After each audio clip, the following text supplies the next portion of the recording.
Yes sir. రే నేను ఎక్కడున్నాను రా. Yes sir. నీకు పిలిచినాడు పిలిపి వినపడదు, ఎదురుగుండా ఉన్నవాడు కనపడ్డు. చస్తున్నావా నీతో ముందని లాకబులతో చెయ్యి. సరే అట్టగ్గానేవ్వండి, రేపో మాపో నేను బయటకు రాకపోతానా? దుర్గమ్మ గారి కాడికి వెళ్ళి అమ్మా అయ్యగారు బస్సులో కాలేజీ పిల్లకి బీటేస్తా ఉంటే నేను ఆయన జేబుకి వస్తాను చెప్పుకోకపోతానా? ఇక్కడ మా ఆవిడ పేరెత్తగరా. రే 111 ఆయన ఎందుకురా లాకబులతో వస్తున్నావు? నన్ను కాదు, నీకు సరిగ్గా ఈనపడి సాగుకపోవడం నా సాగుకు వచ్చిందిరా నాయన. నేను లాకబులోకి తయమన్నది ఈయన్ని కాదు, బయట ఎవడో గొడవ చేస్తున్నాడు ఆడిని. రే నాయన నువ్వు వెళ్ళిపో, బేగ వెళ్ళిపోరా. సరే బాబు నేను ఇంటికి వెళ్తాను. మా ఇంటికే? మీ ఇంటికి కాదు బాబు, మా ఇంటికి. ఇది ఎచ్చి వెళ్ళిపోరా నాయన. పోలీస్ స్టేషన్ లోనే దొంగతనం జరిగిందంటే పేపర్ వాళ్ళు బాధపడతారు. సరే ఉంచండి. అడ్డమైన వాడికి మా ఆవిడ పేరు తెలియటం గొప్ప చికాకు అయిపోయింది. రైట్ వేరా, బేగ నా జీతం అయిపోతాడు, నాకు అవుతా చాలా పని ఉంది. ఇంకెక్కడ జీతం అయ్యా? ఇందాకే మీ ఆవిడ వచ్చి తీసుకెళ్ళింది. ఏంటి మా దుర్గొచ్చి తీసుకెళ్ళిందా? దానికి ఎందుకు ఇచ్చారండి? నేనెక్కడిచ్చానయ్యా, ఆవిడే లాక్కుపోయింది. గోవిందా గోవిందా, అయితే ఈ నెలంతా జేబు ఖర్చుకి దమ్మిడి దొరకనట్టే. రే 111. Yes sir. ఇటు. Yes sir. ఈ నెల జీతం మన చేతికి అందలేదు, 4 రూపాయలు సంపాదించుకోవాలి. స్కిల్ గేమ్స్ ఏర్పాటు. ఎరా 111 అంతా రెడీనా? అంతా రెడీ సార్. ఎరా ఆట మొదలెడదామా? రండి. కూర్చోండి.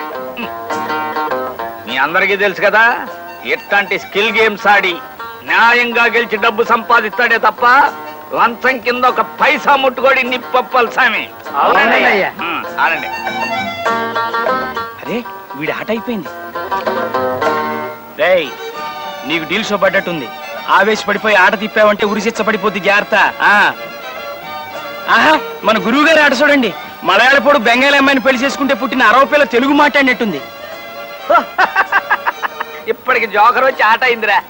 ఈ లోపు మీరు ఆట తిప్పేస్తారేమో అని చెడ్డ భయపడి చచ్చాను. మాకంత అదృష్టం ఎక్కడది బాబు, తమరు ఆడుతుంటే మా ఆడ తిప్పడమే, ఉరిచిచ్చ పడిపోదు. ఇదిగోండి బాబు నాది ఫుల్ కౌంట్. నాది ఫుల్ కౌంటే బాబు. నాది అంతే బాబు, నాది అంతే. ఎట్రా ఇందాక నుంచి ఆడుతున్నారు, ఇంకా కౌంట్లేనా? రే 111. Yes sir. ఏ మాట కామాటే చెప్పుకోవాలి. ఈ స్కిల్ గేమ్స్ లో మన్ని కొట్టేవాడు ఓల్ ఇండియాలోనే లేడురా. Yes sir. రే ఇవ్వండి, మీ పనులు మీరు చూసుకోండి. 111. మా ఆవిడ నన్ను రాచి రంపనెట్టేస్తుందిరా, చచ్చిపోతున్నాను అనుకో. అయ్యా నాదో సలహా. ఏంటది? మనలాంటి భార్యా బాధితులకి దేవుళ్ళంటి ఓ మనిషి కిర్లంపూడి ఏరియాలో ఉన్నాడండి అయ్యా.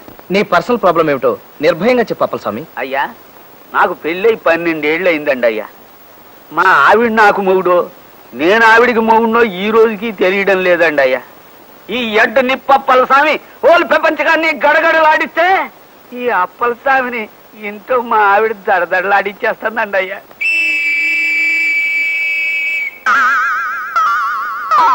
అర్థమైంది అప్పల స్వామి, ఈ దేశాన్ని పట్టి పీడిస్తున్న అతి పెద్ద సమస్య మీ ఇంట్లోనూ పెరిగి పెద్దదవుతుందన్నమాట. ఇదిగో ఈ లేహ్యం తీసుకో. ఏం చేయమంటారండి అయ్యా? గుండుకు పూసుకోవయ్యా. ఏం ప్రశ్న అది? లేహ్యాన్ని ఏం చేస్తారు? గుండుకు పూసుకుంటారండి అయ్యా. నువ్వు హెడ్వే కానీ నీకు హెడ్ లేదు అప్పల స్వామి. లేహ్యాన్ని తింటారు. ఈ లేహ్యాన్ని ఇంటికి వెళ్ళబోయే ముందు వేలుతో నాలుక మీద రాసుకో, పులివైపోతావు. ఈ లేహ్యానికి అంత పవర్ ఉందండి అయ్యా? ఈ లేహ్యం రాసుకుని రెచ్చిపో, నీ భార్యకు ఎదురు తిరుగు. తరతరాలుగా మన మగజాతిని పట్టి పీడిస్తున్న ఆడభూర్జా వ్యవస్థ మీద వర్గ పోరాటం ప్రారంభించప్పల స్వామి. అట్లాగే సార్.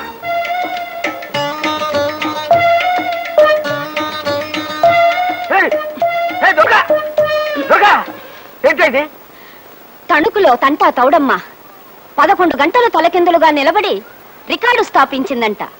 నేను 12 గంటలు తలకిందులుగా నిలబడి కొత్త రికార్డు నెలకొల్పాలని ప్రయత్నిస్తున్నానండి. రికార్డు రెచ్చవాడెత్తుకోను. ఎంత బుద్ధి తక్కువదైనా చీర కట్టుకుని ఆరు బయట తలకిందులుగా నిలబడుతుంది. నువ్వు అట్లా నిలబడితే ఊరంతా వచ్చి మన ఇంటి ముందు నిలబడదు. చితే, ఈ మాత్రం ఆలోచన కూడా లేని మనిషివి. నువ్వెక్కడ దొరికేవి నా ప్రాణాలు కొరకు తినేదానికి? పద ముందు లోపలికి పద, నీ పని చెబుతాను. ఏంటి నోరు లేస్తోంది? ఊరుకున్నానన్నా ఉరుముతున్నావు? ఓసారి లోపలికి రా, నీతో చిన్న పనుంది. వస్తాను, నాకేంటి భయమా? ముందు నువ్వు లోపలికి పద. రా చెప్తా. పదా.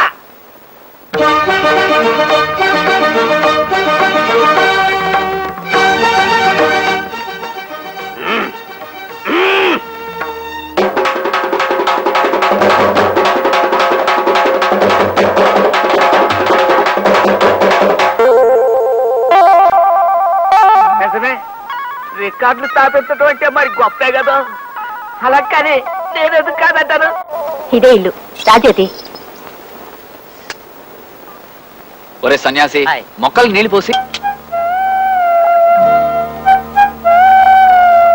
ఇదిగో బాబు, మా తమ్ముడున్నాడా? అంటే అదే సీతారాముడు. మా బాస్ మీ తమ్ముడు గారా? ఆ. లోపల పదండమ్మా. మీ అమ్మాయి గారా? కాదు, మా ఆడపడుచు. అలాగా, పదండమ్మా.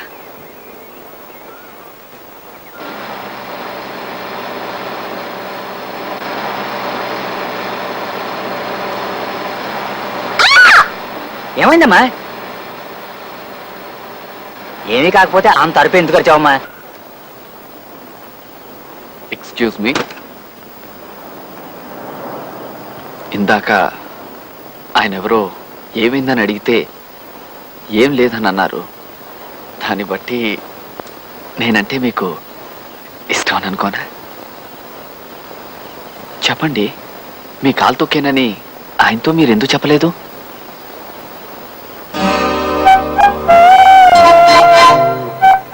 I'm sorry.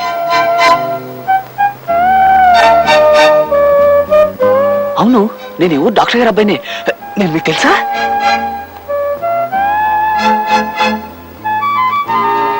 తెలుసు. మీరంటే ఇష్టం కూడా. అయ్యా, నా కాళ్ళిలా పర్మనెంట్ గా వెనక్కి బెండ్ అయిపోయాయేమోనన్న అనుమానంగా ఉందండి అయ్యా. అదే గనక జరిగితే నేను మోకాళ్ళ మీద నడుచుకుంటూ బతకాల్సి వస్తుంది. కాస్తంత రెస్ట్ తీసుకుంటానండి అయ్యా. తిట్టి తీస్తా. ఇప్పుడు కొత్త ఆసనం చెప్తాను. ఏయ్, ఇదిగో ఇది ధనురాసనం. ఈ ఆసనం కంటిన్యూ చేత కాసేపు. అయ్యా, ఇది కాస్త కష్టంగా ఉండేటట్టుందండి అయ్యా. అదే పెంచా. నెలకు 6,000. వద్దు మహాప్రభు, వద్దు.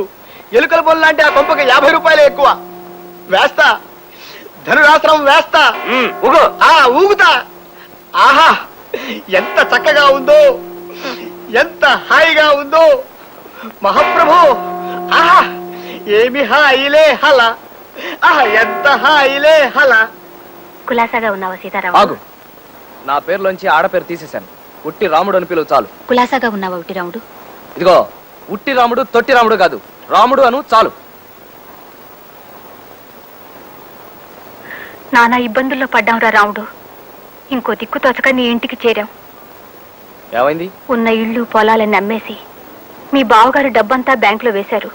తను ఎలాగైనా ఏదో ఓ ఉద్యోగం సంపాదించి మొగాడిని అనిపించుకుంటాడని శపథం చేసి అడ్డమైన ఊళ్ళు తిరుగుతున్నారా.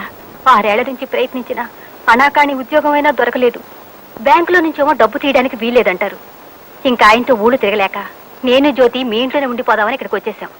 ఇక్కడే ఉంటారా? Very good sir. కింద రూమ్ ఏర్పాటు చేయమంటారా? నాయన కృష్ణ, కులాసాగా ఉన్నావా? కులాసాయక్కయ్య. చూడరా, జంట ఎంత ముచ్చటగా ఉన్నారు. వీళ్ళ చిన్నప్పటి నుంచి నేను మీ బావగారు అనుకుంటూనే ఉన్నాం. వీళ్ళిద్దరికి పెళ్లి చేస్తే అవాచ్యమేమిట్రా? మర్యాదగా బయటకు వెళ్ళండి. సార్, పాపం వాళ్ళు. Will you please shut up and mind your own business.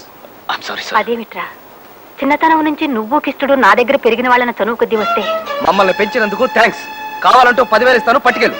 అంతేగాని మీరు ఇక్కడ ఉండడానికి మాత్రం వీల్లేదు. ఈ ఇంట్లో ఆడగాలి తగలకూడదు, ఆడనీడ పడకూడదు. దయచేసి వెళ్ళు. పెడతావురా, మేమే గతిలేక నీ కొంపకు రాలేదు. వెళ్ళవే, ఆ పెట్టె సంచి తీసుకురా. మాకు ఉన్నాయి ఆస్తి పాస్తులు. తోడబుట్టిన తమ్ముడివి, ఇంత వండి పెడుతూ పెద్ద దిక్కుగా పడుందామని వస్తే మెడబట్టు బయట గెంటుతావా? పదవే, ఇంత అవమానం జరిగాక ఇంకా ఇంటి తూరు పట్టుకు వేలాడే కన్నా మనకేం పడలేదు. పద. సొంత అక్కకి పెంచినందుకు 10,000 ఇస్తానంటావురా? అమ్మా నాన్న అదృష్టవంతులరా, వెళ్ళిపోయారు. లేకపోతే పాలిచ్చినందుకు తల్లికో 5,000, జన్మనిచ్చినందుకు తండ్రికో 10,000 రేటు కట్టేవాడివే నువ్వు. కవి వింటున్నావా? కవిరాజులంటే అట్టా ఉండాలయ్యా. ఆలంతా సత్పరులు అదిరిపోద్ది. ఊగో. ఆ పాత్ర కూడా ఇరికిస్తానండి అయ్యా. అడ్డమైన పాత్రలన్నీ ఇరికించడమేగా నా పని. కవి అయ్యా, గొప్ప డవిలాగిన ఆనందంలో హాయిగా చక్కగా శమాసనం వేద్దామండి అయ్యా. ఇంకా నా బొందిలో ప్రాణం ఉండగా నీ ఇంట్లో అడుగు పెట్టండి రా. నువ్వు నీ డబ్బు కట్టగట్టుకుని చావండి. చూడండి, మీరు రామారావు అక్కగారా? మరేనమ్మా, దిక్కుమాలిన అక్కగారిని. అందుకే తమ్ముడింటో గొప్ప మర్యాదే జరిగింది. మెడపట్టు గెంటాడు.